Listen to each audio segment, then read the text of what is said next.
സഫ്വാൻ തങ്ങൾ, മഹാനായ ശൈഖുന തോക്ക ഉസ്താദ്, പിന്നെ ഒരുപാട് മഹാന്മാരായ പണ്ഡിതന്മാർ, ഇവരൊക്കെയുള്ളൊരു സദസ്സിൽ ഒരുപാട് മുഅ്മിനാത്തുകൾ നമ്മൾ ദുആ ചെയ്യും. ഈ ഓഫർ ഞാൻ നാളെ ഉണ്ടോ എന്ന് എനിക്ക് ഗ്യാരണ്ടി തരാൻ പറ്റൂല, അള്ളാഹുവിന് മാത്രമേ അറിയുള്ളൂ. നമ്മൾ നാളെ ജീവിച്ചിരിപ്പുണ്ടാവും. നാളെ പരിപാടി ഇൻഷാ അല്ലാഹ് നമ്മൾ പ്ലാൻ ചെയ്തിട്ടുണ്ട് അല്ലേ? ഖാസിം ഉസ്താദല്ലേ നാളെ? റഹ്മത്തുള്ള ഖാസിം ഉസ്താദിൻ്റെ ക്ലാസ് ഉണ്ട്. അത് കഴിഞ്ഞിട്ട് ഗഫൂർ ഉസ്താദ് കീച്ചേരി അവരുടെ ക്ലാസ് ഉണ്ട് ഇൻഷാ അല്ലാഹ്. പക്ഷെ നമുക്ക് നാളെ നമുക്ക് വരാൻ പറ്റുമോയെന്നറിയോ? ഇല്ല. 2000 റുപ്യൻ്റെ നോട്ടൊക്കെ ഉള്ളവർ അതന്നെ ഇട്ടോളേ. അത് അപ്പി നോക്കി ഉണ്ടോയെന്ന് നിങ്ങളെ ചിലവ് വെച്ച് ബാക്കിട്ടോ, അത് കൊടുത്തിട്ട് കടായി പോകണ്ട ഇൻഷാ അല്ലാഹ്. എൻ്റെ ഒരു അവിടെ കൊടുക്കും ഇൻഷാ അല്ലാഹ്. 2000 റുപ്യ എല്ലാവരും കൊടുത്താൽ തീരും. എന്ത് ചെയ്യും? നമ്മുടെ ചിലവൊക്കെ മീറ്റ് ചെയ്യാൻ പറ്റും. സഹചാരിയുടെ SKSF-ൻ്റെ എല്ലാ പ്രവർത്തനങ്ങളിലേക്കും നമുക്ക് എന്ത് ചെയ്യണം? നമ്മുടെ ഒരു സഹായം ചെയ്തു കൊടുക്കണം. ഇവരൊക്കെ കുട്ടികളും മക്കളുള്ളൂ. താജുദ്ദീൻ ദാരിമി അദ്ദേഹത്തിൻ്റെ ഹാലപ്പ് മൂപ്പർക്ക് തന്നെ അറിയുള്ളൂ. കാരണം അവരൊന്നും വലിയ വലിയ ബിസിനസ് ചെയ്തിട്ടല്ല ഈ പരിപാടിക്ക് ഇരിക്കുന്നത്. ഇതൊക്കെ ഉമ്മത്തിന് അള്ളാഹു ഇതിൻ്റെ പ്രവർത്തനത്തിനെ കുറച്ച് ആൾക്കാരെ ഏൽപ്പിക്കുകയാണ്. അതാണ് ഇന്നാ നഹ്നു നസ്സൽന ദിക്റ വ ഇന്നാ ലഹു ലഹാഫിദൂൻ. അവർക്ക് തോന്നുക ഞാൻ എൻ്റെ കുട്ടികളെയും കണ്ടിരുന്നത്, എനിക്ക് തോന്നുകയാണ് എന്തിനാ റബ്ബ് ഞാൻ യാത്ര ചെയ്തിട്ട് ഇടങ്ങാറായി പോയി തിരിച്ചു വരുന്നത്? തലവേദനയും ചെവിക്കുത്തും മൂക്ക് വേദനയും തലവേദനയും ഉറക്കൊഴിക്കലും എനിക്ക് എൻ്റെ കുട്ടികളെ പെരുന്നാൽ പോരെ എന്ന് ഞാൻ ചിന്തിച്ചാൽ അങ്ങനെ അള്ളാഹു മറിച്ച് ചിന്തിപ്പിക്കുകയാണ്. എന്തിന്? നമുക്ക് എന്തെങ്കിലുമൊക്കെ ചെയ്യാൻ അള്ളാഹു അവസരം തരാണ്. അപ്പോൾ നമ്മൾ പ്രവർത്തിക്കുക, ഖബൂലിയത്ത് അള്ളാഹു തരട്ടെ എന്ന് ദുആ ചെയ്യുക. അപ്പോൾ ഇവരൊക്കെ എന്ത് ചെയ്യാണ്? ദീനിന് വേണ്ടി പ്രവർത്തിക്കുകയാണ്. അപ്പോൾ നമ്മൾ ഒരു കുട്ടീൻ്റെ കല്യാണമല്ല പോയി നടക്കുന്നത്, വേണ്ട പരിപാടി നമുക്കൊക്കെ വേണ്ടിയാണ്. അപ്പോൾ ഇത് ഇവർക്ക് പെരയിൽ നിർത്തി കൊടുക്കാൻ പൈസ അവരുടെ കയ്യിലില്ല, നമ്മൾ തന്നെ കൊടുക്കണം. അതുകൊണ്ട് 2000 കൊടുത്താൽ കുഴപ്പമില്ല എന്നുള്ളതൊന്ന് കൈപ്പൊക്കിയാട്ടെ. ഒന്ന് ഏകദേശം കണക്ക് കിട്ടാനാ ഒന്ന്. ആകെ അത്രേ ഉള്ളൂ. ഇത് കാസർഗോഡ് തന്നെയാണോ? കാസർഗോഡ് തന്നെയാണോ ഇത്? ഒന്ന് ആഞ്ഞ് കൈപ്പൊക്കിയാട്ടെ, ഞാൻ എനിക്ക് കൊടുക്കാൻ പറ്റും ഇൻഷാ അല്ലാഹ്. ആ പൊങ്ങട്ടെ, ബിസ്മില്ലാ, പൊക്കിക്കോളി. അതിനൊന്നൊരു കുഴപ്പമില്ല, അതൊന്നും ഒരു അഹങ്കാരം വരില്ല അതിലൊന്നും. അത്ര തന്നെ ഉള്ളൂ. ഉണ്ട് മാഷാ അല്ലാഹ്. നമ്മുടെ അവരൊക്കെ ഷാർജക്കാരാണ്, കാസർഗോഡ്. അപ്പോൾ 1000-ൻ്റെ നോട്ടില്ലാത്തതുകൊണ്ടായി പറഞ്ഞത്. അപ്പോൾ 500 ഉണ്ടല്ലോ, 500 ചില്ലറ കൊടുക്കാൻ വേണ്ടേ? അപ്പോൾ ചില്ലറ കിട്ടാത്തൊരു സാധനം ഇതല്ലേ ഉള്ളൂ. ഇൻഷാ അല്ലാഹ് നിങ്ങൾ കൊടുത്താൽ മതി. നിങ്ങൾ കൊടുക്കൂലേ? ഇൻഷാ അല്ലാഹ്. ഒരു ഇൻഷാ അല്ലാഹ് പറഞ്ഞാട്ടെ. എന്തിനാ ഇപ്പോൾ പറഞ്ഞതെന്നറിയോ? അപ്പോൾ നമ്മൾ നോക്കട്ടെ നിങ്ങൾ എന്തൊക്കെയാണ് നിങ്ങൾ റെസ്പോണ്ട് ചെയ്യണത്. വേറെ തുടരല്ലേ? അതിനൊക്കെ ഒരു ടെക്നിക്ക് ചോദിച്ചാൽ നിങ്ങൾ 5000 വരെ കൊടുക്കും, എനിക്കറിയാം. ആ ചോദിക്കണവരാണ് ചോദിച്ചാൽ തരുന്ന അതിൻ്റെ അർത്ഥം. അപ്പോൾ ചോദ്യം മോശമായി നിങ്ങൾ കൊടുക്കാണ്ടിരിക്കേണ്ട. ഏറെയും കൊടുക്കുക, അതിൽ കുറച്ചും കൊടുക്കുക. ഒരു ഏകദേശം ഞാൻ തോന്നി അങ്ങനെ എല്ലാവരും ഉണ്ടാർപ്പിച്ചെടുക്കുകയാണെങ്കിൽ വലിയ പ്രവർത്തനങ്ങൾ നമുക്ക് ചെയ്യാൻ പറ്റും ഇൻഷാ അല്ലാഹ്. അള്ളാഹു തൗഫീഖ് നൽകട്ടെ. റമളാനല്ലേ, അള്ളാഹു നമ്മുടെ ജീവിതത്തിലെ പ്രയാസങ്ങളും ബുദ്ധിമുട്ടുകളൊക്കെ അള്ളാഹു സലാമത്താക്കി തരട്ടെ.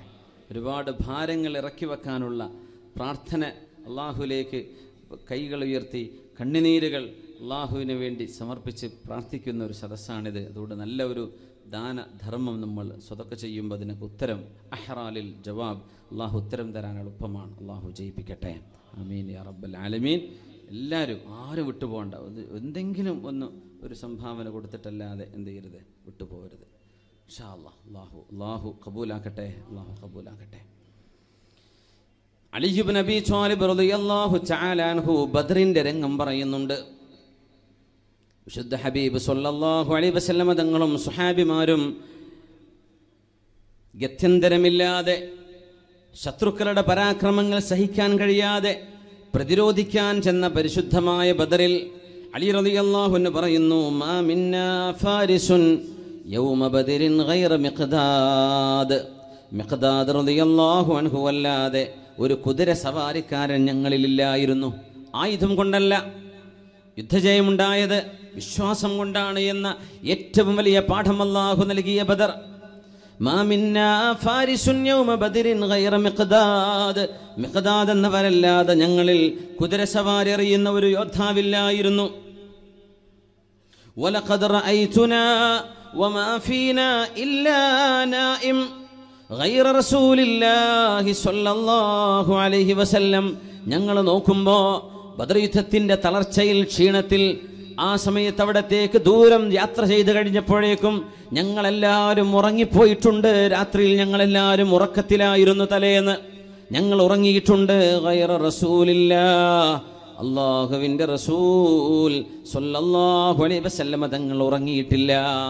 കാന തഹ്ത അശ്ശജറ, ഒരു വൃക്ഷത്തിന്റെ താഴെ, യുസല്ലി വയർകഉ വയബ്കി ഹത്ത സ്വബാഹ്, നേരം പുലരുന്നത് വരേക്കും ആ വൃക്ഷത്തിന്റെ താഴെ ഇരുന്ന് നിസ്കരിച്ചും റുകൂഇലും സുജൂദിലും കിടന്ന് ദുആ ചെയ്യുകയായിരുന്നു ഉമ്മത്തിന്റെ നായകർ മുഹമ്മദ് റസൂലുള്ളാഹ് സ്വല്ലല്ലാഹു അലൈഹി വസല്ലം. ഞങ്ങളൊക്കെ ഉറങ്ങുകയായിരുന്നു, ഞങ്ങളൊക്കെ തളർന്നിട്ടുണ്ട്, ഞങ്ങളൊക്കെ ഉറക്കത്തിലാണ്. പക്ഷേ ഒരാൾ മാത്രം ഉറങ്ങിയില്ല. ഞങ്ങളിൽ ഹബീബുനാ റസൂലുള്ളാഹി സ്വല്ലല്ലാഹു അലൈഹി വസല്ലം ഉമ്മത്തികൾക്ക് വേണ്ടി വിജയം തരണം റബ്ബേ എന്ന് ദുആ ചെയ്യുകയായിരുന്നു. ഒരു വൃക്ഷത്തിന്റെ താഴെ ചെന്നിട്ട് യുസല്ലി, നബി ദുആ നിസ്കരിക്കുന്നു. വയർകഉ റുകൂഇൽ, നബി തങ്ങൾ യബ്കി, കരയുന്നു. ഹത്ത സ്വബാ, നേരം പുലരുന്നത് വരെ ഹബീബ് പ്രാർത്ഥനയിലായിരുന്നു സ്വല്ലല്ലാഹു അലൈഹി വസല്ലം. ഹബീബുനാ നബി തങ്ങൾ അല്ലാഹുവിന്റെ വിധേയത്വമാണ്, ഇബാദത്താണ് കാണിക്കുന്നത്. ഉബൂദിയത്താണ് ഇബാദത്ത്. അടിമത്തം എന്ന് പറഞ്ഞാൽ എന്താ? ഉടമസ്ഥനായ അല്ലാഹു എന്ത് പറയുന്നുവോ ചോദ്യമില്ലവിടെ, പറയുന്നതനുസരിച്ചു. അതാണ് ഇബാദത്ത്, അതാണ് അബ്ദാകുന്നത്. അവിടെ ചോദ്യമില്ല. ഉടമസ്ഥന് പറയാം തൻ്റെ അടിമയോട് ഈ ബിൽഡിങ്ങിന്റെ അടുത്ത് മാറ്റിവെക്ക് എന്ന്. അടിമക്ക് പറഞ്ഞുകൂടാ എന്നെ കൊണ്ടാവില്ല എന്ന്. എന്തിനെന്ന് ചോദിച്ചുകൂടാ. പണിയെടുക്കണം, കഴിയുന്ന പോലെ അധ്വാനിക്കണം. മല മറിക്കണം എന്ന് പറഞ്ഞാൽ അധ്വാനിക്കുക തന്നെ കഴിയില്ല. എന്തിന് ഞാനിത് ചെയ്യണം? ചോദ്യമില്ല. അപ്പോഴാണ് അബദാകുന്നത്. അള്ളാഹുവിന്റെ ഹബീബ് സ്വല്ലല്ലാഹു അലൈഹി വസല്ലം കാലിൽ നീര് വരുന്ന ഓർക്കുന്നവരെ നിസ്കരിക്കുകയും അള്ളാഹുവിന് ഷാക്കിറായ ഷക്കൂറായ ഒരടിമയാവണ്ടയോ എന്ന് ചിന്തിക്കുകയും ചെയ്ത് ബദർ യുദ്ധം നടക്കുമ്പോൾ വൃക്ഷത്തിന്റെ താഴെ ചെന്ന് പാതിരാത്രി മുഴുവനും ഇബാദത്തിലും ദുആയിലും കരഞ്ഞുകൊണ്ട് കഴിച്ചുകൂട്ടിയ മുത്ത് റസൂലുള്ളാഹ് സ്വല്ലല്ലാഹു അലൈഹി വസല്ലം തങ്ങളെ അല്ലാഹു ഒരു മദ്ഹിന്റെ മഖാമിൽ പറഞ്ഞത് അബ്ദ് എന്നായിരുന്നു. അല്ലാഹു നബിയെ പറ്റി പുകഴ്ത്തി പറയുന്ന ഒരു സ്ഥലത്ത്, നബി സല്ലല്ലാഹു അലൈഹി വസല്ലം തങ്ങളെ മദ്ഹ് ചെയ്യുന്ന സ്ഥലത്ത് അല്ലാഹു ഹബീബിന്റെ അഹ്ലൽ അസ്മാ, നബിയുടെ ഏറ്റവും മനോഹരമായ പേരുകളുണ്ട്. അതൊന്നും വിളിക്കാതെ ഏറ്റവും അല്ലാഹുവിന് ഇഷ്ടപ്പെട്ട പേര് വിളിച്ചത് ബിഅബ്ദിഹി സുബ്ഹാനല്ലദീ അസ്റാ ബിഅബ്ദിഹി ലൈലൻ മിനൽ മസ്ജിദിൽ ഹറാം ഇലൽ മസ്ജിദിൽ അഖ്സല്ലദീ ബാറക്നാ ഹൗല ലിനുരിയഹു മിൻ ആയാതിനാ ഇന്നഹു ഹുവസ് സമീഉൽ ബസീർ.